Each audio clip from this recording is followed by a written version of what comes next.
এবার বাড়ি থেকে ফেরার সময় মা কাকিমা সকলকে একসঙ্গে নিয়ে আসছি। কদিন সবাই মিলে একসঙ্গে সুন্দর কিছু দিন কাটাবো।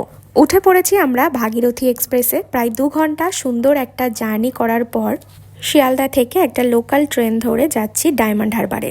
সবাই মিলে গল্পে গল্পে কাটিয়ে ফেললাম প্রায় 5.5 ঘন্টার পথ।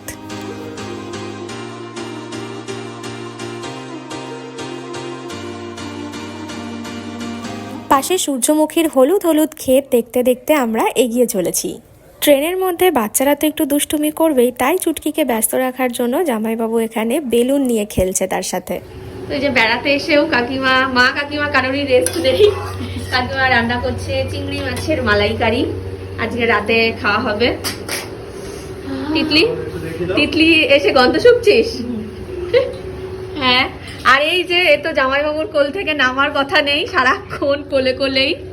হ্যাঁ, এই হচ্ছে রাতের ডিনারটা সারলাম ডায়মন্ড হারবারের স্পেশাল গলদা চিংড়ি দিয়ে। আমার ফেভারিট চিংড়ি বলম্বিকা চিংড়ি মাছটা কেমন হলো? দারুন দারুন হয়েছে, 100 পুরো ভীষণ ভালো। উজ্জ্বল ভালো, খুব সুন্দর হয়েছে, পুরো একদম ইউনিক খেতে, মানে এরকম প্রথমবার খাচ্ছি এরকম টেস্ট।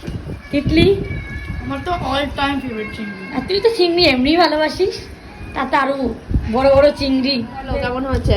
খুব সুন্দর।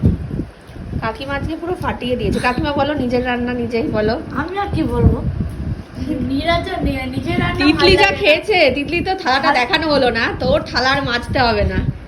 একদম পরিষ্কার। হ্যাঁ